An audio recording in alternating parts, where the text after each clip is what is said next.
Welcome to the Magic Hours podcast, the podcast where we discuss art, pop culture, and spirituality. I'm your host, Zoe Flowers, and I am so glad you're here. Let's get into the show. All right. Welcome back to the Magic Hours. This is Zoe Flowers, and I'm so glad to be finally having this conversation. So, I want to go ahead and introduce you all to Ada. So, Ada and I met, was it 2019? Or was it? It was Yep, 2019. it was. And Ada and I met because I think you were having a show. Is that right? I just Yeah. I think Jeremy from oh, Poetic Theater that's put us in touch right. because I was asking him if he knew of any performers for an art show that I was having, and you were one of the first ones to answer, and we got along so well. That's And yeah, right. you read poetry there, which was beautiful. Yes. That is absolutely right. I just remember we met at that cute cafe outside Mhm. and we were just yakking and yakking and yakking. And did we leave that cafe and go to another cafe? We did. I think you We wanted were like like, chocolate or something. yeah, we were like, there's no pastries here. Like, this Yeah. is a problem. Yes, that's right. That's right. So, those of you all that follow the podcast, you know I like to talk to people that I know really well. I like to talk to folks that I kind of know, and then I like to talk to folks that I don't know at all.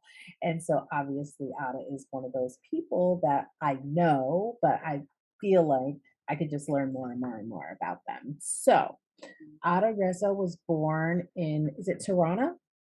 Tirana, yeah. Tirana, Albania, and grew up in small cities and towns in Massachusetts, New York, Maine, and Virginia. She received her BA in Fine Arts, Art History from the University of Virginia, and her Master's in Public Health from the London School of Hygiene and Tropical Medicine.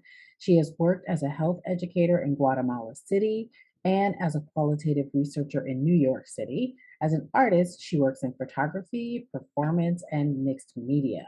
Her work explores belonging, displacement, identity, femininity, queerness, sexuality, the body, and socio-political dynamics.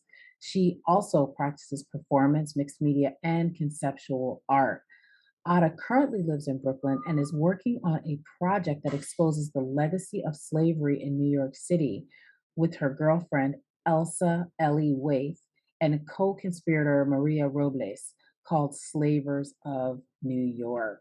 So it is my absolute pleasure to have this conversation with Ada today. So let's go ahead and get into it. Yay. Thank you, Zoe. Yes. Okay, so there's a lot in your bio. Where to start? I have Whew. lots of it's a lot. I have lots of questions.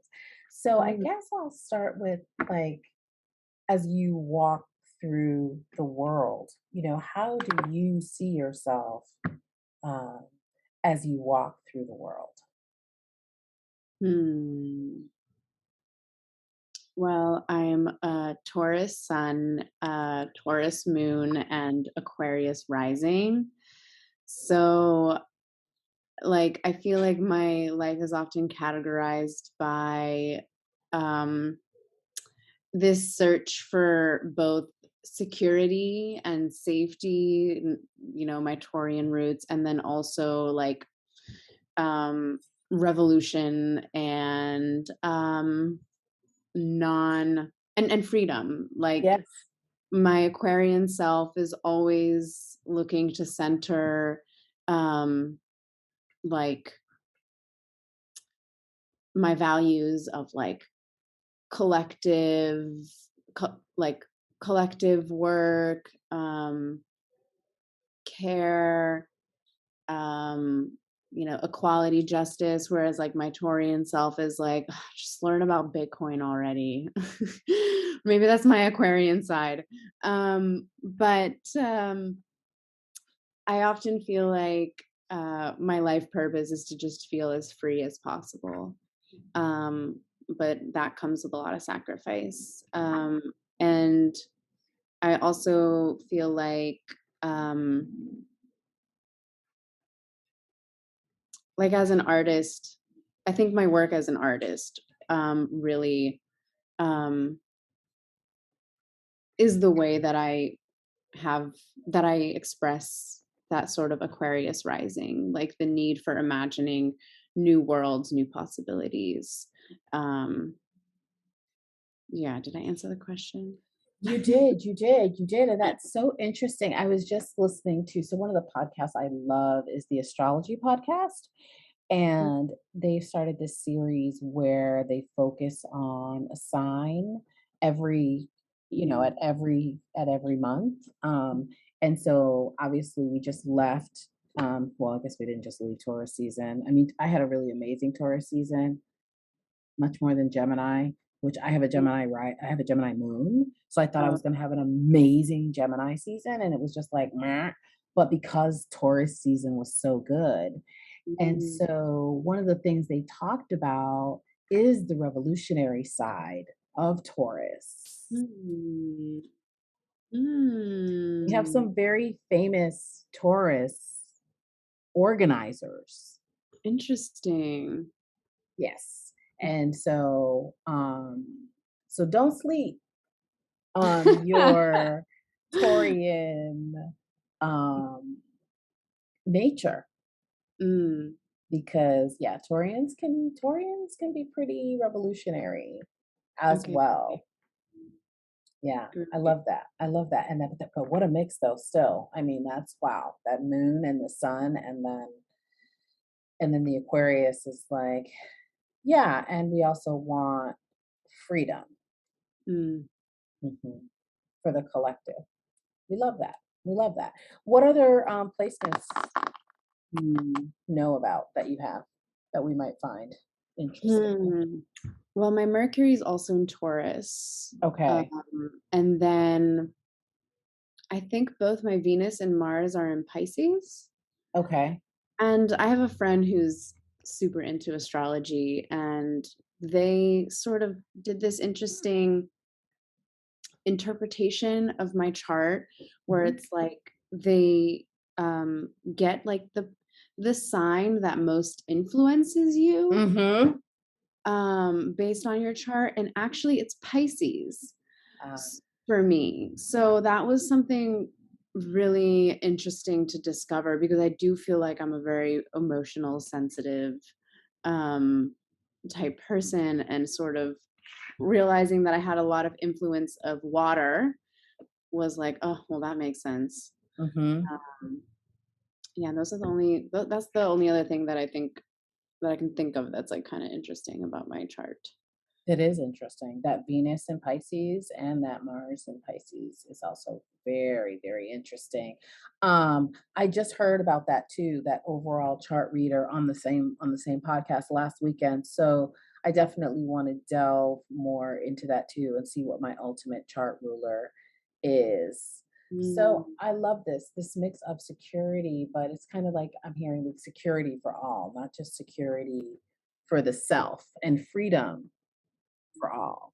Again, very innovative ways, which is very, very Aquarius. So mm, let's talk about some of your art influences and how. And so I talked about the mediums, but I'd love to hear from you about the mediums that you work in and mm, what inspired you to work in your favorite mediums, I guess we could say. Well, I'm not a, I guess classically trained artist. I studied art history. Hmm. Um, and so my journey as an artist, I think, was like because I, moved around so much, and I lived in Guatemala City. I studied, got my master's in public health in London. And so initially it was like, what is at my disposal at me immediately once I get, a, a a wind of inspiration. And so photography was really easy because you could just have a film camera and really take it anywhere and get just really beautiful quality photos, like picturesque, like painterly photos. So, initially it started with like, I can't carry art supplies with me everywhere. So a camera is the easiest way to practice. And that's how I sort of got into photography. Oh, Um, but even now it was like, even when I wanted to delve into like other mediums, it was really about what do I have at hand.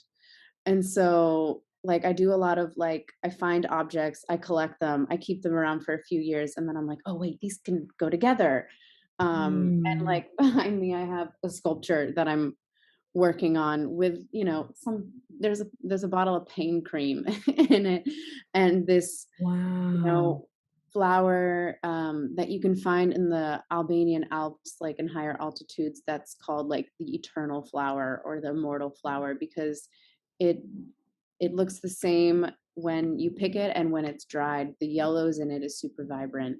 Uh, Mm, so I think a lot of my practice is characterized by like what do I have at hand, and I definitely have a large stock of like art supplies, but um, I feel like I only very recently understood and accepted my identity as an artist. Like it was really around the time that I met you that I was first beginning. mhm, Um, and so that's how I started working. I think the project that my biggest project, like, and most recent project that I've been focusing on uses menstrual blood, which is also the other work that I think you for the art show that you came into. I was also working with that, mhm. and that's like a very readily available medium. Right, You know, right, I get it every month. right. So, and there's just so much symbolic power. There's so much. It's so visceral. I almost have to stop myself from using it in everything because I don't know why I feel the need to do that. And so the most recent project I've been working on is I've been adding my blood to an Albanian flag, because my culture, Albanian culture, is like weirdly obsessed with blood or the Albanians' blood. Really? Um, yeah, even when I was there I was there in May for an entire month, spending time on a farm and hiking and whatever. And there's this mosaic in Tirana, close to my house, with these red stones. It's essentially the Albanian flag, but they got these red stones, I think, from the south, and then other black stones that they used to make the double-headed eagle. That is characteristic of our flag because it's a black double-headed eagle in the center and surrounded by red. Um, and it even in the explanation of this mosaic, it's like, oh, we're celebrating the 100 years of Albanian independence and nationhood. These red stones are very characteristic of Albania, and we like to say that they're red because they carry our blood that we've shed in building our nation and protecting ourselves. Because as people, we're very anarchic. Um, Maybe not even, unfortunately, also hierarchical anarchy, like anarchist groups. It's kind of hard to describe, um but coming together has been really, really difficult for us Mm, as a people. And there's been a lot of genocide and violence by other countries in the Balkan region to take over land that Albanians have inhabited. Um, and so we speak a lot about the blood that we've shed in order to be to survive. Um, and I think in the different ways that showed up in cultural artifacts that I was investigating. Like for example, there's a song by a Kosovar artist that she says like the blood we shed is not in vain. This blood in the flag remains. Um, mm, and listening to that song, I don't know, 2018, I was like, "Oh, that's really kind of deep." And I was like, what would that be like actually? If my blood never is never lost and it's remains in the flag, what if I really practice that?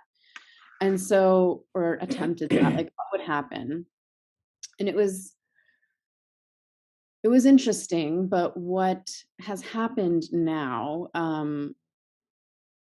is that it's in a plastic bag and I can't even open the bag because the the olfactory component is so strong to this piece. Oh, you put 'Cause it's yeah. like 2 years of blood and, like Oh, yeah, it's a lot, it's a lot. It's a 3-foot by 5-foot flag, and, um, I had another mentor explain to me, like, conservation of that piece is gonna be really difficult, or archiving that piece right. will be difficult, because because it's polyester and it's also, like, a organic Hmm. material. Right, right. Um, and so I have to come up with an arc for it. I have to how do I complete this project? Because obviously I can't keep adding blood to it Mhm. because otherwise it'll just stay in that bag for forever. Mm, Um, so I think I really need answers and I need for how to complete it. Like, do I burn the flag? Do I bury the flag? I think a ritual is definitely necessary. mm, Um, but I also, and I think we've spoken about this before, like blood comes from my body, from a vulnerable place. And what does it mhm, mean that I am putting it out into the world? mhm. To be, and I mean, we all do that. We all put it into, but the fact that I've disrupted that, I am concerned, in a sense. Mhm. And so I'm also wondering um, if you can help me with how do I sort of like protect myself from having this part of me out in the world in a Right, non-traditional way. right, because you have the flag, but then you also have the framed, right, that you showed during the, um, exhibit, Oh, during yeah. the opening. So what happened to those pieces? I still have those pieces. Okay. I sold a few, I gave a few to friends, and I have the rest hanging in my home. Uh-huh. Um, and those are, those were just, I think watercolor paper and blood that I sort of I don't know how to describe it, intuitively moved on the sheet to create sort of abstract forms. Mhm. And yes, those are all framed. This flag is, yeah, like I mentioned, in the Yeah, bag now. yeah, And I had it just rolled up simply for a while, yep. um, but then I kept adding blood to it, and now Wow. I'm really I think if I were to put it in a frame, that could work, if I made a like a sort of boxed frame because the Yeah. glass can't touch it, otherwise the glass can also apparently ruin art. Um, yeah, I didn't know that. So, I mean, I could just exhibit it, Mhm, like, in a frame, mhm. but I'm also want to explore returning it Yeah, in some way to the earth, like, yeah, as part of that process of, um, all things must return to the earth, so yeah, yeah. better for me to control that in a sense. It's What returned do to you the so a couple of things. One thing, it's interesting that you said that you're just now seeing yourself as an artist, mm, and yet you went to school for it, and clearly it's literally something that's from within you. Did you mhm. always have this, draw to the visual world, or did you always have an artistic sensibility about yourself even before school? Like, were you like that as a child? That's my question. Definitely. I was, you know, cast in leading roles in our plays. I was on dance team. I didn't I worked more in like, or I practiced more like performing arts. Uh-huh. Um and I really loved that. But I come from a very conservative family. Uh-huh. And it was like, well, Autumn, like this is nice that you're spending all this time and having fun, but like you got to become a doctor, a lawyer, or an engineer. So like get it together. Okay. So then, despite my affinity for like the arts, I tried to fit into this mold, and I applied to medical school. I interviewed. I almost went. Mm. And then I was like, no, that's too restrictive. Like, I don't deal well with authority. Um, I've gotten in trouble for a dress code at every almost every single job I've been at. It's like, clearly I don't do well with restriction. So I was like, having, 200K in debt to go to medical school and having to study that hard, like I can't live the life that I want to live. Mhm. One of joy, of freedom, of following my intuition. It's a very prescriptive future. Um, Mhm. and so then I started to allow myself the joy of making art in a sense, like picked up photography. Um, but then I realized that even I was working in research. That was a 9 to 5 job in front of a computer with a commute in New York City. So then I just didn't have time for anything. Um, and now I'm just doing my best to balance like different types of labors and labors that pay and my art, which maybe one day will. But yeah. Mhm. Mhm. So I've talked to other New York artists Hmm. as part of these ongoing conversations. And so, what I would love for you to tell me, what do you think is the most exciting thing about being a New York based artist? Mm. There's just always an opportunity to like learn here from Yeah. other artists. Yeah. There's an incredible exhibit right now at the Brooklyn Museum. I don't know if you've heard of Guadalupe Maravillosa, I think his last name is, Mm. or their Hmm. last name is. No. Um, they make these sculptures that use a component of sound and like found objects. And they're like bed chairs for healing. Yeah. You've seen them? Or Yeah. If this is the same one I'm thinking of, this might be the is it nature at all? there's some elements of nature in it. But it's in the Brooklyn Museum. This might be the piece that I saw at the Salem Museum last Mm, October, because it was mm, these soundscapes, and then it was, like, all of these found objects. I wonder if it's the same thing. I'm gonna have to look and see. yeah. It sounds similar for sure.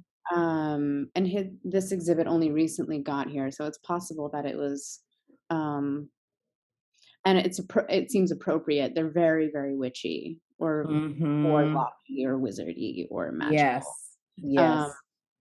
but that was just like so powerful for me because I oftentimes think about like how can I make um, objects or apparatuses or rituals of healing and forgiveness. And so, yeah, that's what I love about New York City is that you can find other artists that are working with similar ideas and similar um, goals, and it's so inspiring to always have other artists' work exhibited around me.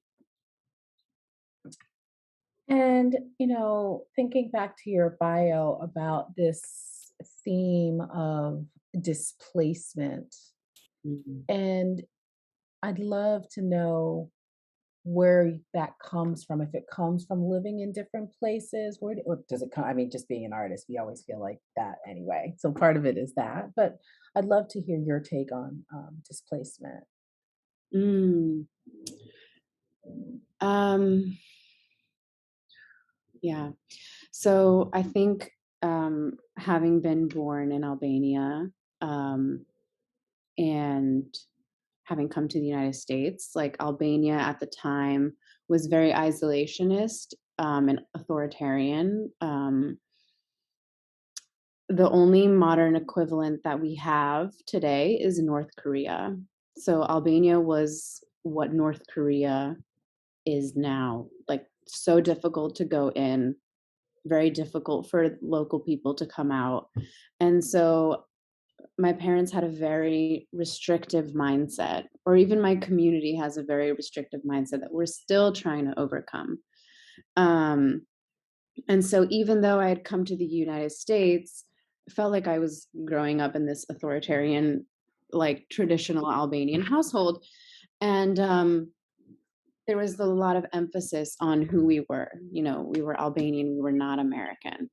And so therefore we held ourselves to different moral values and different standards. And so I think because of that, I didn't have an immersive experience in American culture. Like to this day, I've never watched The Simpsons. Um, and I only recently started learning more about sort of American culture Okay. through my partner, who's an American.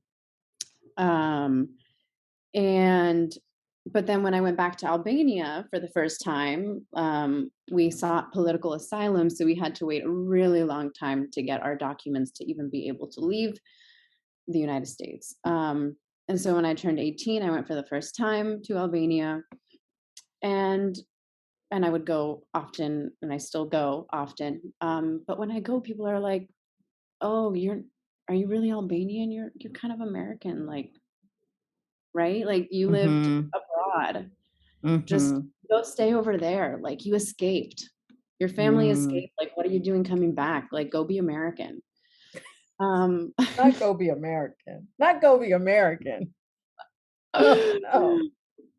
because for them, Yeah. people come here and Yeah. they're like, "Oh, stuff's so much better," and like sometimes they're lying because it's not so much better, like. But Albanians want to be like, "Oh yeah, we made it over here. Everything's great. Our lives are great," and like we're already professors while they're like washing tables. Like Yeah. Yeah. there's a lot of we just create this you know, imaginary America where we've already succeeded. And so Albanians have a very strange concept of what the United States is. And so, I felt like I was like pushed out in both ways. Like, I was always exoticized because, I can be a little bit racially ambiguous and I lived in small towns. So there weren't a lot of other immigrants around. And so like even to this day, I don't really know where I belong. Like, do I just decide to live in New York City? Like, if I were to move anywhere, where would I go? I don't have a hometown. Like, my parents recently moved from Virginia back to Massachusetts. Like, do I move to Albania? Like, that's a big question that I have.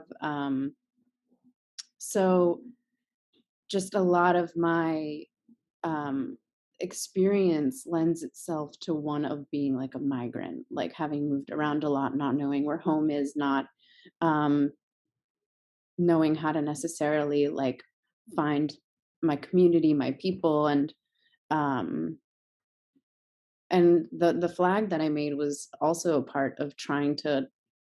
Am I Albanian enough? If I add my blood to the flag, am I Albanian enough? Like what how do I relate to my culture? Or how do I relate? And so, do I even relate to that culture? Like, I'm still even trying to find out, like, what parts of that resonate with me, and if it's possible to sort of maybe move back.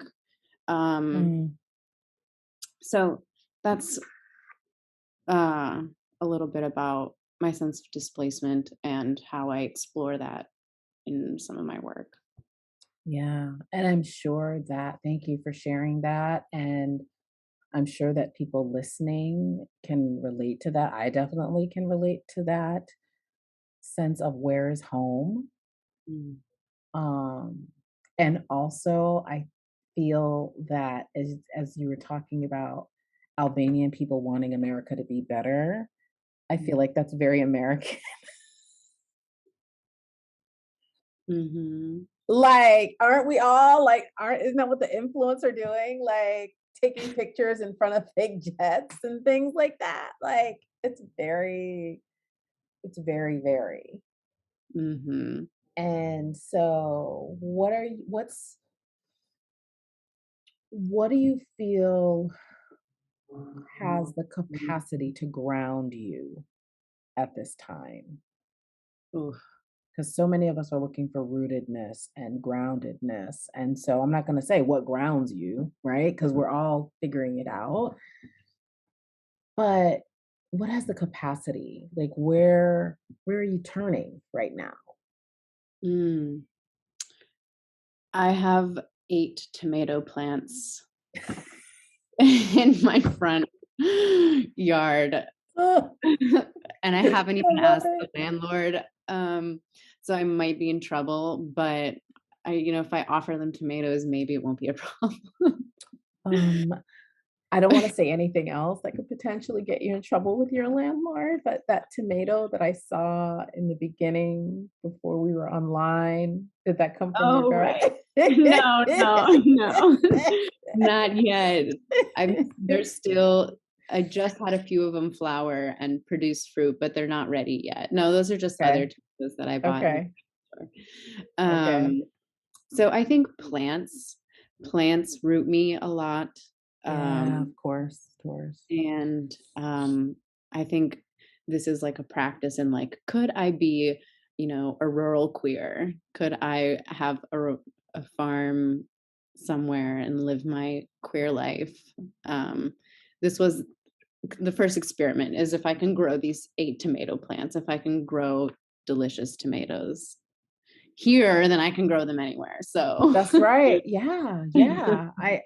I mean, definitely for me, and I can't remember if we talked about this before, but definitely I've been looking for places outside of the city. I feel like the panorama has made some of us really start to look at things differently around what do we need?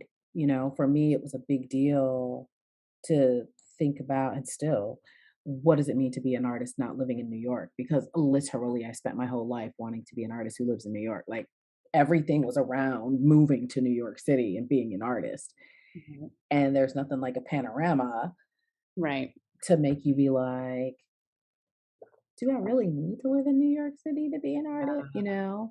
Yeah. Definitely a question I asked myself, Yeah. because this place is quite chaotic. And my home feels very peaceful.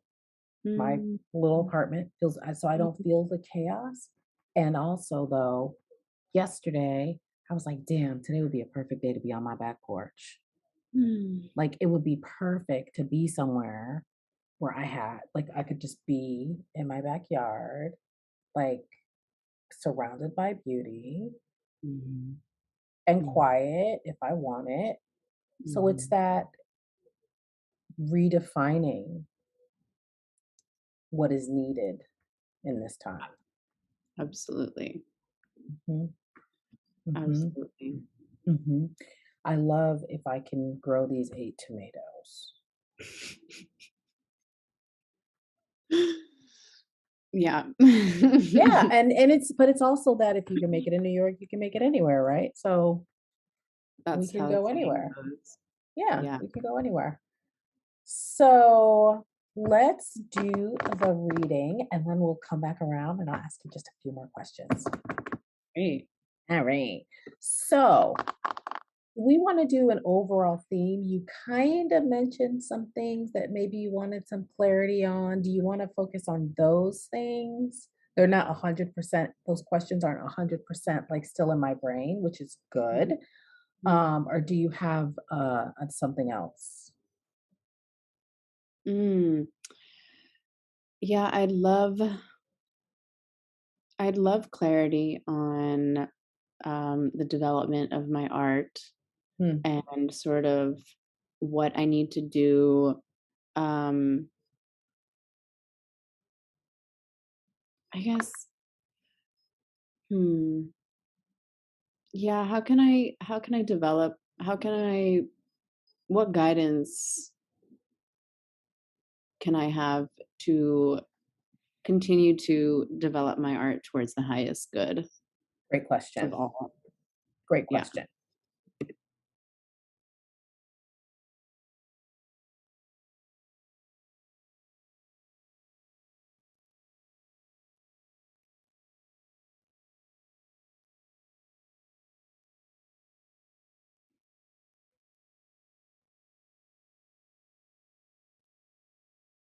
So we're actually going to start with the Sacred Destiny deck. Mm.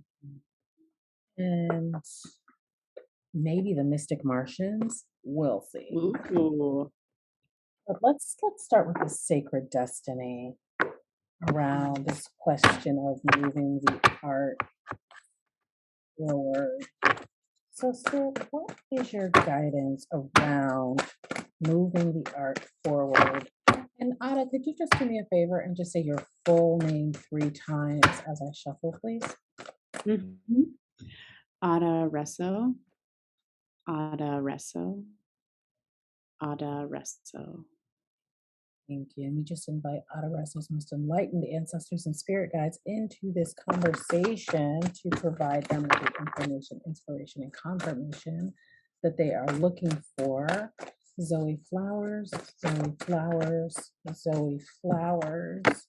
And just allow me to be a clear channel for this information. So here we go. Here we start, which is interesting. We started with the water and apparently we're going to stay in the water. So we have embracing here. Mm. This makes me think about, we started with this, this again, we started with this Pisces conversation. And I wonder if more fluidity, because the other piece here is we have embracing. So both obviously s- still water things here. And so it's Mhm. like embracing your inherent wisdom. I am feeling like we need to delve into the ancestral. It's like going even further with your ancestral wisdom. And I wonder if there's like Isis. No, not you, Isis. Sister Deck. I wonder if there are some practices your ancestry and also patience. We also have patience here. Mm. And we have security in reverse. Now, Wow. obviously, obviously when a card is in reverse, there's an energy that is a stagnant energy or a block. And so it's almost like we have patience and we have security in reverse. So it's almost like an over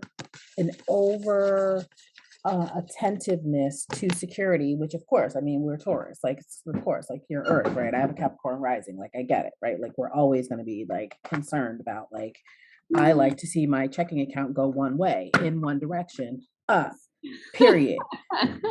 Like, yeah, it shakes me, but we have to come out of that. And so, working to release the ancestral lack and limitation, because this is in reverse and this is always my ancestor card, because you see we have like the cave Oh, paintings there. And Mhm. the fire, so it's like the original fire, and I don't know if you can see the painting, the cave paintings in there as well. So this is overcoming the lack, limitation, poverty mindset in the lineage, understanding that where you're going is going to take patience, but also meaning where you're going as an artist is going to take patience. However, Mhm. the better you can do at releasing that ancestral piece, the better off you will be, and actually it will speed up your abundance. Where are we going next? So it's like embracing the wisdom, the magic of your folks, but not the pieces that are not relevant to you in your life today. And the question also is like, am I living my own life or am I living somebody else's life? Which is the question that's funny is coming back around, because this was the question that was swirling for me around the blood in the flag. Is this you actually doing this, or is this another energy that's living its life out through you? And Mm. so, if, and not saying to stop doing that work, obviously, but getting real clear about, is it actually you? Is it your story? Or is it, again, Mhm. another energy? Mm. Mm. Ancestor guidance here around the art. Love it. This is what I'm talking about. This is what we like to see. So we have earth magic, nature, rituals. Notice the signs, investigate nature spirits. Mhm. The more that you can, I don't know if you're gonna like this, the more that you can incorporate nature, birth, rebirth, and not trauma. It's time to move out of the trauma in the art and move more into things that actually enliven you, things that actually make you feel alive. This is the message for this time. It's like, okay, you got like 2 or 3 more years of like trauma art. And then it's time to be like, to birth something new, even in your conversation, even in your thinking. So noticing the signs. So if you are around people, places, and things, and the conversation starts to go in a certain direction, notice how that lands in your body.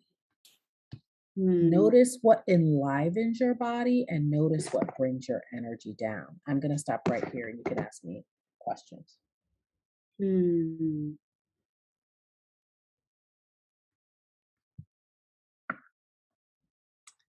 Um, when you said that perhaps it's not necessarily me, perhaps it's something else that's working through me. Um, is it like a specific ancestor's energy? Is it more collective than that? Is it not someone that was like, yeah, can you say more about that? What I'm feeling is it's like a young girl. Hmm, like my inner child. It's interesting. It's interesting. Huh. It's interesting. So I went to the past life deck and I get male, female. And so this is that identity piece coming in. Um, it's like I no, not your inner child. Like, of course you're wrapped up in there too, but it's like there needs to be, they're just gonna tell me. Every one of us has to come to a place where we allow ourselves to cut the cord between ourselves and our ancestors, ourselves and our lineage. We don't want the cords to be so wrapped up that you miss out on the things of your life. Your ancestors want you to, again, I keep hearing this word, enliven and be lifted up, not dragged down, not even caught in like the minutia of day-to-day life. And it's like, we get it, it's hard, it's challenging because you're in a place that wants you to focus on the minutia, but really it's like they want you to look up. Mm. Hmm. It's like come out of the depths. This was the first card that came up. So it's Mm. like you've gone down to the bottom of the ocean. Mm. Okay. You've done that. And so it's like embrace what you found down there. Embrace those messages. You're a messenger. Mm. Embrace those messages that you found at the bottom of the ocean. Bring them up to the surface and share them. But understand that there's a deeper place that you can go with your art. Mm. Like, what would it mean to do earth based ritual in your art? What would it mean to like mix? Because, well, they said mixed media already, but it's like mixing like the photography and the this and the that. It's like showing rituals, showing actually healing rituals, showing people how they can heal. Ah, ah, as you're healing. Ah. So it's like not allowing yourself to get stuck in again, wow, damn, and here's the trees right here. It's like Mm. nature, nature, nature, nature. Mm. So it's like not allowing yourself to get stuck in like low vibrational conversations. Like the moral of the story is not allowing yourself to get stuck in low vibrational conversation. It's like look up, look up, look up. How are you healing? That's the story. How are you healing? And is your art, and this is a question for you, is your art reflecting your healing journey in the way that you want it to? That's the question for you. Mm. Mhm. Uh-huh.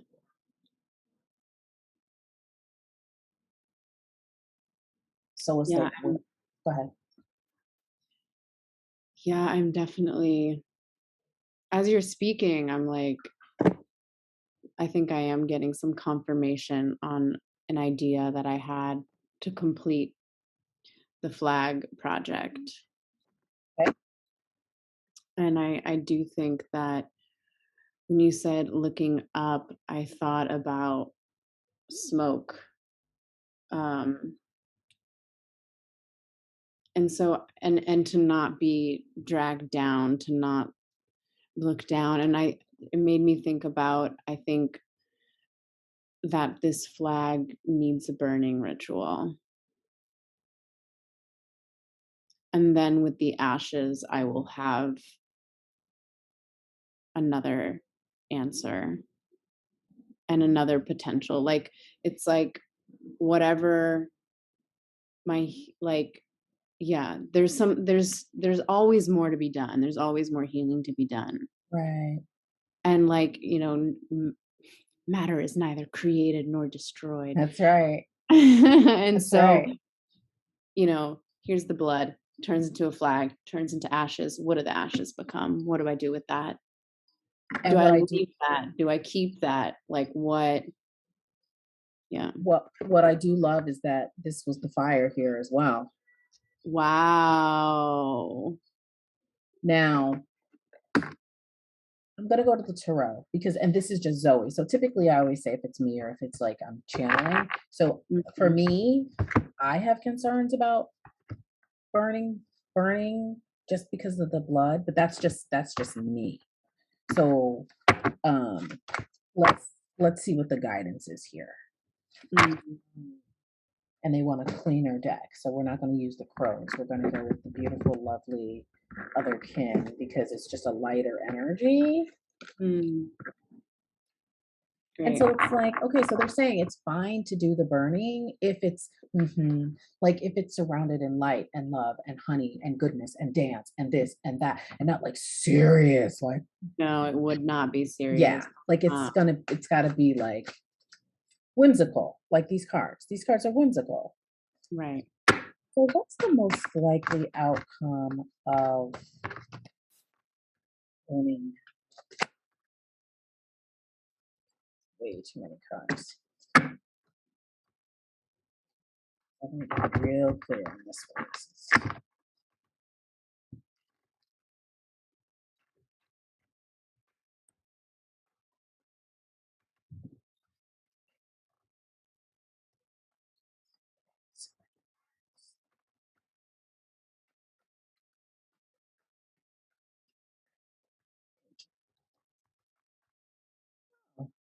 Okay.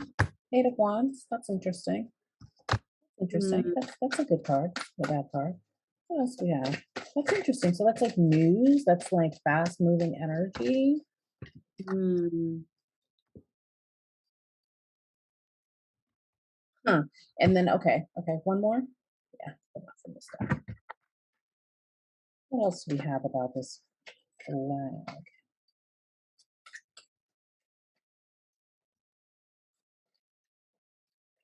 Oh, I see that regeneration there. Isn't that interesting?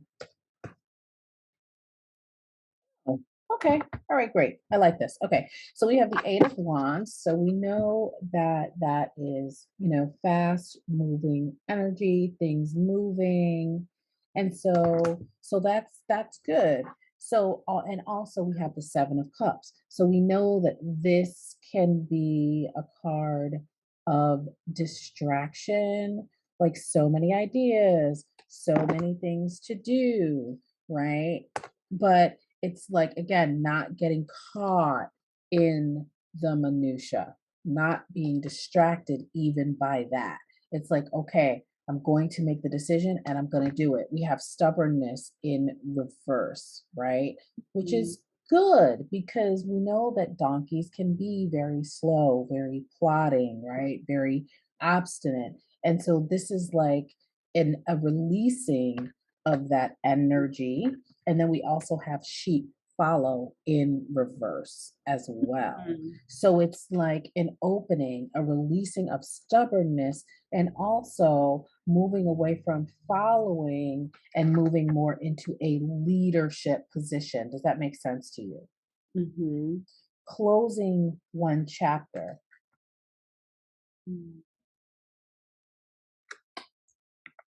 I think the animals that you selected are also interesting, the, sheep and the donkey, because those are definitely, animals that you find everywhere in Albania, like, Oh, especially if you leave the main city, most people hear wow. sheep bells or goat bells at some point in the day.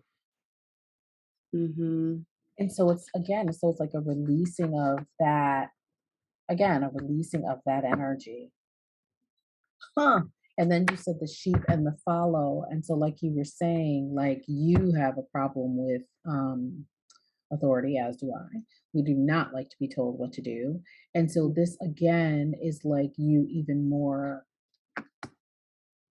coming away from that type of energy. Does that make sense? Again, stepping into your own leadership. And Mm, mm. we have these very um these animals also, right? Like the cattle or the so again, it's like very what do they call these kinds of animals? Like Like the sheep livestock and or yes. yeah. Yes, thank you. Thank you so much. Yes, absolutely. Absolutely. But and also, it also kind of goes against your the part of your nature, the Taurian part of the nature, which can be very stubborn, which can be very slow, which can be conservative, right? So it's also like taking yourself out of your comfort zone and moving towards the mystical, and it's like go further with the mystical, not being afraid to show the mystical side of your art. What else do we have about this art? Thank What else? you. Thank you for saying that. Yeah. I worry a lot that using ritual or the mystical um, will have a flavor of the cult, of Occult. occult, just occult. Oh, um, what you using blood in your art? yeah, That's that's a culty. I don't know. it is, and sometimes I'm like, that's hmm, Like it's like the ultimate. Like it's like beyond. yeah, yeah. So, and again, this is just Zoe. So think about you didn't already gone to the edge. You didn't already gone to the place where people are like, oh my God, like what? Like she what? So anything you do after that is like Mm, you've already like right. so what else Yeah, can you do? which I think is why sometimes I think like earth magic is going to be important because that's not as ego centered, I think, um Hmm. as like maybe other cult like the I don't know what I'm trying to say. But Well, don't censor yourself. So just say what you feel. hmm, um yeah, I think a lot about the power of absurdity Okay. and um and I think the answer I'm receiving is like yes, lean into the mystical, but also lean into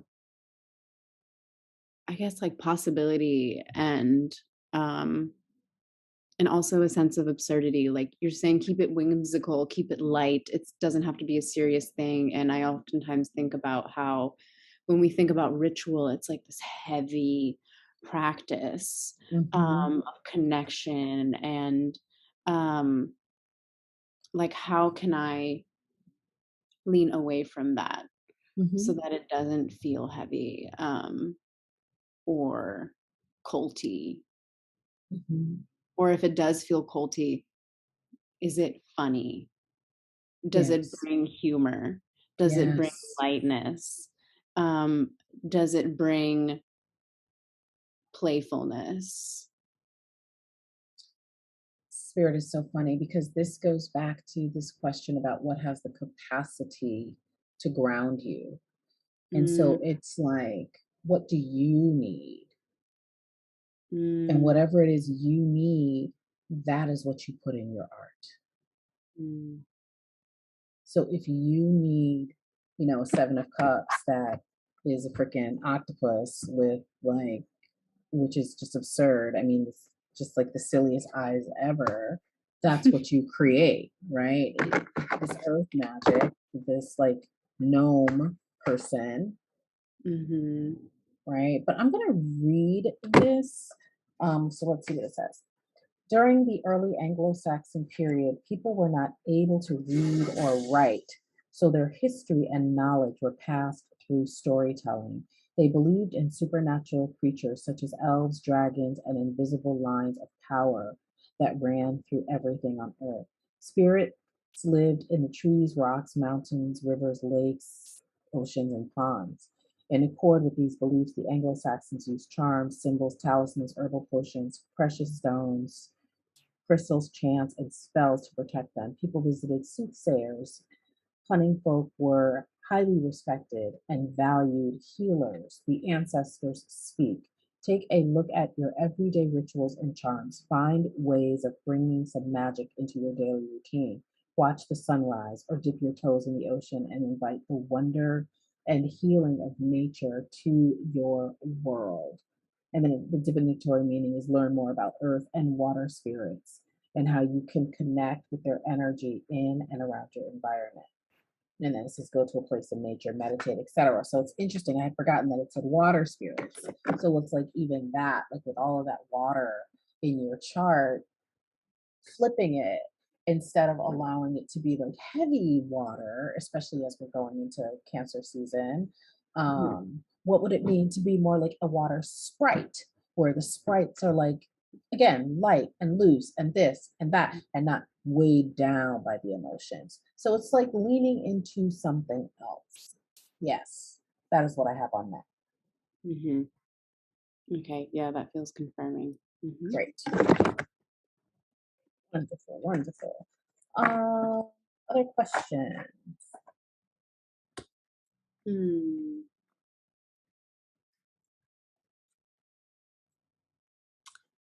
Um, hmm. I guess I do also wonder, I mean, you kind of answered this. I was asking about what might be blocking me. Or I don't know if I Mm, asked that, but you mentioned no, you didn't. scarcity consciousness, or poverty consciousness that I had to release. Mhm. Um, Yep. but I also wonder if there's anything else that's blocking me Yeah, let's check it out. Ooh, besides ADD and ADHD. let's see. What might be some why they're telling me to go to the ISIS deck? I don't know, but I'm sure that they will let me know. What is it? Okay, I like that. I like that. I'll take that. Yeah, interesting. That's interesting too. Okay, that's interesting. All right, so this is kind of like a confirmation. They don't want to use that deck. Okay. All right, we will use the crystal deck. No, not right now. No, nothing else. Okay, stay true and be in your power. Osiris and Isis, Lord and Lady of Divine Authority. So the question was around your block. So it's being comfortable with your power. Oh, now this male and female makes sense. Hmm. So it's like leaning leaning into all parts of yourself, like the male identified part and the female identified part. Mm. It's like a Mm. it's like an ice cream cone, that ice cream cone that I used to like with the chocolate swirl and Mhm, the mhm, white, mhm. the chocolate and the vanilla. It's like integrating both parts of yourself confidently, and being okay with being in your power, being okay making sure your yeses are true yeses and making sure your nos are true nos, making sure that you're keenly aware of what you're saying yes and no to. So if there's a block, it's your lack of confidence in your own state and your own sense of being. That is the main block, right? And then we have talismans of potency, charging sacred objects of power. This is the second time that we've seen this, because in the Earth Magic card, where did you go? That quickly. Um, we have nature rituals charms. Mm, So there could also be something like in the family line mm, around like enemies and things like that, that could just be trickling down, but nothing for you to really pay attention to. If anything, just getting yourself like some sacred objects like for protection. Like I have like this close to me, I have several um rings and things like that that are talismans. Like I started getting into talismans in late 2020 after an illness, just to keep myself protected. And then mm, we have Knot of Isis, energetic stabilization. And so again, just cutting any heavy cords to the past, right? And this is also ancestral. So it's like part of it is just like your own shakiness and who you are, which just makes sense as like an artist, a younger person living in New York. Like that just makes sense. Mhm. And then there's just like some ancestor things that will unravel themselves um, over time. Does that make sense? Mhm. And balance yourself is like right here too. That's beautiful. Yeah. So that's what it really is. It's like balancing yourself, mind, body, spirit. You know the drill. You know the drill. And getting yourself some sort of sacred talisman Mm. that you wear. I do have some black tourmaline that I have on, it's like a charm for Yeah. a pendant, and I just haven't bought the thing to make a necklace. Yeah. And also, because I'm looking at your beautiful sculpture back there. So just remembering that as you're finding found objects, you want to cleanse them and attune them to your energy and not just like picking stuff up and bringing it in your house because we know that everything holds energy. So if you haven't done that, then even just going through your house and like spraying things, depending on what they are, with like salt water, like if they can take a little salt or Florida water or Palo Santo, right? Putting your Mhm. crystals around them. You want to just not be bringing everything into your house, especially not where we live. Right. Like, Okay. me, how I got myself in a in a pickle um, is because I'm always up in the astral world. I'm always like out there doing stuff, and then Mm, it's like, oh, okay, she want to be up here. Well, let me just attach to her. You know what I mean? So I have to be more careful mm, about what I'm doing. mm, Yeah. So that's cleansing your apartment energetically. Like, yes, mm. yes, very important for you to do.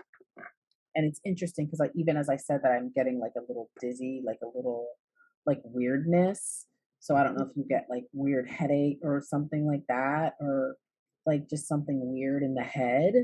Um, or even your partner, just making sure that you're keeping your apartment energetically clean.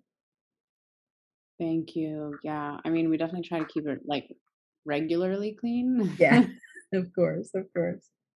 So yeah, like I definitely need to think about that, and do that more often to clean it Yes. energetically Yeah.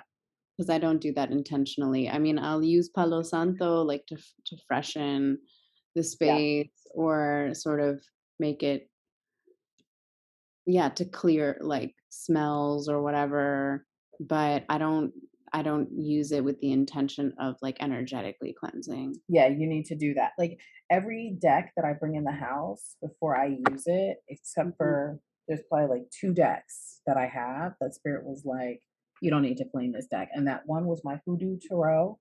And then the mm, other one was something else. I can't remember now. But everything, like I clean, like I take when I take it out of the plastic, I clear it from the plastic. I clear the hands that touched it, like just all of those things, right? Because I'm sensitive. I'm mm, sensitive. So, mhm. so yeah. So that's what I have. Thank Uh, you so much. you're so welcome. Oh, I do want to give you the month of the year to pay Mm, attention to, and then we'll end with a beautiful bird. So, Spirit, what month for Ada? Talking specifically about, like, I'm hearing again this word about lightening things up, and like ritual, like a good month to do the ritual work. What would be a good month? What would be a good month? What would be a good month? Oh, okay, fine. It fell twice. Okay, fine. So I have March. wow. I have March. So that'd be a good time to, oh, is that spring? Yeah. Oh, okay. All right. So this will be a good month to do some kind of ritual, some kind of like big ritual. It's funny because when we were talking, I was like, when would I do it? And I was like, probably Oh, early spring. really? That's because it fell, but it was on top of other cards, so I shuffled it again and it fell again. So, yeah, Wow. It's got to be that month then. yeah, March 2023. So there we go with that. And then we'll just end because I love these birds so much. So we'll just do a closing.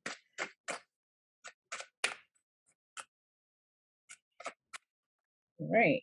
Hawk, pay attention. A powerful message is being communicated to you now. Ooh, okay.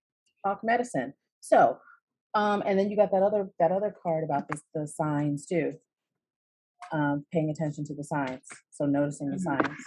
Mm, So just be on the lookout. got it. I'll text you both of these. You can put them on your refrigerator. Yay.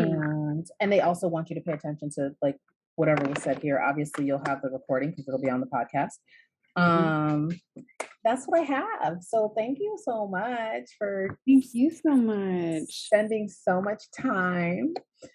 Um, so the last question I have for you Mhm. is around your legacy. And what is the legacy that you would want to leave behind?